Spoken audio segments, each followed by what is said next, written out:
అసలే అమెరికాలో అడుగుపెట్టే ఛాన్స్ లేక విలవిల్లాడుతున్నారు జనాలు. అడుగడుగునా అడ్డంకులు తగులుతూ ఉన్నాయి వీసా కోసం. వెళ్ళే ఛాన్స్ వచ్చి అక్కడికి చేరుకున్న వారైనా కుదురుగా ఉండాలిగా. కానీ ఎందుకుంటారు? ఈజీ మనీ కోసం ఆరాటపడి ఆ పైన అడ్డంగా దొరికిపోయి అటు కుటుంబాన్ని, ఇటు మన దేశపు పరువుని రోడ్డున పడేస్తున్నారు కొందరు ప్రబుద్ధులు.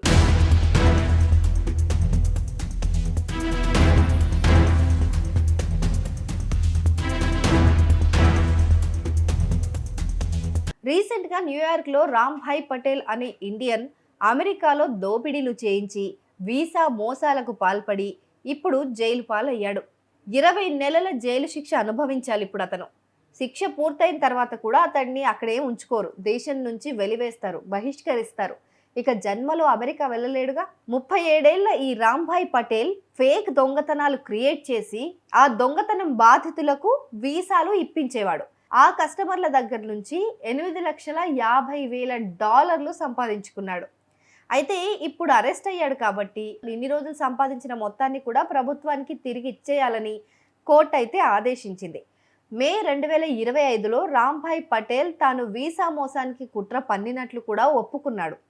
సో ఈ మోసంలో అతడి పార్ట్నర్ బల్విందర్ సింగ్కు సెప్టెంబర్ 24, 2025న శిక్ష ఖరారు కానుంది. సో ఇతనికైతే అయిపోయింది. ఇప్పుడు ఇంకొక పార్ట్నర్కి కూడా శిక్ష పడాల్సి ఉంది. సో మార్చ్ 2023 నుంచి రామ్భాయ్ పటేల్ బల్విందర్ సింగ్తో కలిసి అమెరికాలోని వివిధ ప్రాంతాల్లో కనీసం ఒక 18 రాబరీలు చేసుంటారు. ఫేక్ రాబరీస్ ఇవి కూడా. Convenience stores, liquor shop, fast food centres, ఇట్లా జనాలు బాగా రద్దీగా ఉండే చోట్ల ఈ ఫేక్ రాబరీస్ని క్రియేట్ చేశారు. ఈ ఫేక్ రాబరీ ఏంటి అనేసి మీకు ఒక డౌట్ రావచ్చు. కాకపోతే ఇది ఒక పెద్ద స్కామ్. ఈ స్కామ్ ఉద్దేశం ఏంటంటే దోపిడీకి గురైనట్లుగా చిత్రీకరించి ఆ బాధితులకు, అంటే వాళ్ళ దగ్గర ఫేక్ డాక్యుమెంట్స్ ఉండడమో, లేకపోతే వీసా గడువు ముగిసిపోవడమో, ఇలాంటి అంటే ఏదో ఒక క్రైసిస్లో ఉన్న వాళ్ళు ఏదో ఒక వీసా మీద అమెరికాలో ఉండాలి అని అనుకునే వాళ్ళు ఉంటారు కదా. వాళ్ళు ఈ యూ వీసా కోసం దరఖాస్తు చేసుకోవడానికి ఇలాంటి ఫేక్ దొంగతనాలు చేయించుకునేవారు అన్నమాట. సో ఈ దొంగతనాలు చేసి మీకు యూ వీసా వచ్చేలా చేస్తామని హామీ ఇచ్చేది ఈ ముఠా. సో ఈ వీసాలు హింసాత్మక నేరాలు చేసేవారితో ప్లాన్ చేసుకొని వారికి కాంట్రాక్ట్ ఇస్తూ ఉంటారు. సో ఈ ఫేక్ దోపిడీల సమయంలో దొంగ తుపాకీలతో బెదిరించి డబ్బు తీసుకెళ్తున్నట్లు ఇదంతా కెమెరాలో రికార్డ్ అయ్యేలాగా ప్లాన్ చేసేవాళ్ళు.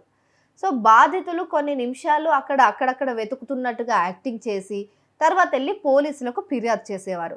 దీంతో ఈ దోపిడీ నిజమైందే అని చెప్పి పోలీసులు రికార్డ్ చేసి వాళ్ళకు ఎఫ్ఐఆర్ కాపీ ఇచ్చేవాళ్ళు. ఇలా మోసం చేయడానికి కొందరు పటేల్కు $1,000 చెల్లించేవాళ్ళు. ఒక వ్యక్తి అయితే ఏకంగా $20,000 ఇచ్చాడట. కనీసం 2 వ్యక్తులైనా ఈ నకిలీ దోపిడీల ఆధారంగా యూ వీసాను పొందడంలో సఫలమయ్యారు. అంటే దొంగతన బాధితులు కాబట్టి వాళ్ళకి యూ వీసా అనేది వచ్చేసింది.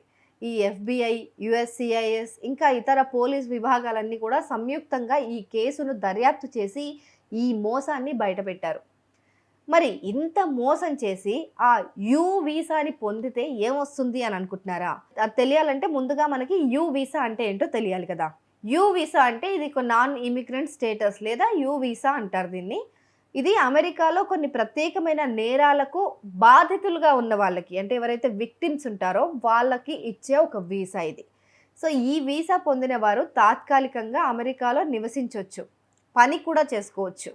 మరి ఎవరు ఈ వీసాలకు అర్హులు, ఎవరు ఈ వీసా కావాలని అనుకుంటారనంటే, ఈ వీసా పొందాలంటే ఒక వ్యక్తికి కొన్ని షరతులు ఉంటాయి. అవేంటంటే అమెరికాలో జరిగిన ఒక నేరానికి మీరు బాధితులై ఉండాలి. అంటే అక్కడ షూటింగ్ జరుగుతున్న సమయంలోనో ఎవరైనా అంటే ఆర్మ్డ్ పర్సన్స్ ఉంటారు కదా, వాళ్ళు వచ్చి షూట్ చేసే టైంలో మీరు అక్కడుండి గాయపడ్డమో, లేకపోతే దొంగతనాలు మీ దగ్గర నుంచి ఎవరైనా అమెరికన్స్ దోచుకెళ్లే వాళ్ళు ఉండడమో, సో అమెరికాలో మీరు ఏదో ఒక నేరానికి బాధితులై ఉండాలన్నమాట. సో ఆ నేరాల జాబితాలో కిడ్నాప్ ఉంది, అత్యాచారం, గృహహింస, నకిలీ ఉద్యోగాలు, బానిసత్వం, ఇంకా మానవ అక్రమ రవాణా, హ్యూమన్ ట్రాఫికింగ్, దీని ద్వారా కూడా.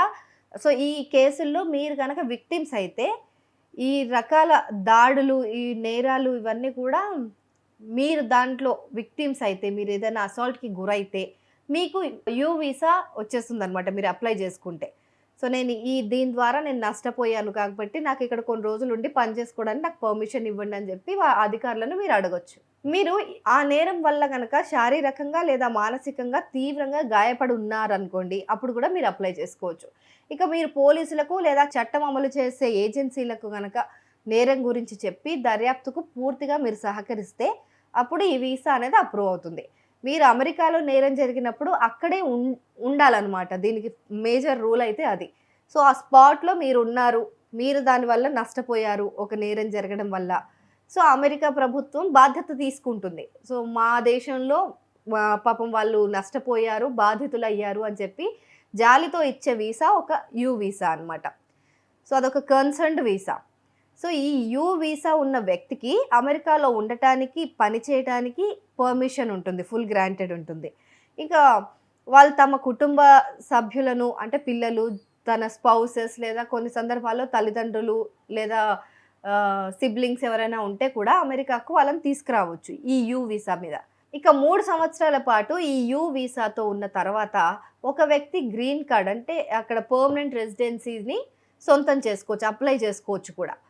సో అందుకని ఈజీ వే కాబట్టి గ్రీన్ కార్డ్ అప్లై చేసుకోవడానికి అంటే 3 సంవత్సరాలు యూ వీసాతో మనం అక్కడ ఉండగలిగితే ఆ తర్వాత మన గ్రీన్ కార్డ్ ఈజీగా వచ్చేస్తుందని ఆలోచించే షార్ట్కట్లో గ్రీన్ కార్డ్ పొందాలనుకునే వాళ్ళు ఇలాంటి నేరాలకు పాల్పడుతూ ఉంటారు. ఇలా వాళ్ళు నేరం చేయాలనుకునే వాళ్ళకి సపోర్ట్గా ఇలాంటి బల్విందర్ సింగ్ లాంటి, పటేల్ లాంటి కొంతమంది సహాయం చేస్తూ ఉంటారు, లక్షలకు లక్షలు సంపాదిస్తూ ఉంటారు. కానీ అందరికీ కూడా రావు. కానీ ఇలా ఎప్పుడైనా దొరికిపోతే మాత్రం వీళ్ళందరూ కూడా మళ్ళీ బయటికి రావాల్సిందే కదా. సో అలాంటి లీగల్గా అక్కడ ఉండడం అనేది చాలా ఇంపార్టెంట్ అని ఇప్పుడు ఈ బల్విందర్ సింగ్ అండ్ పటేల్ స్టోరీ మనం చూస్తే తెలుస్తుంది.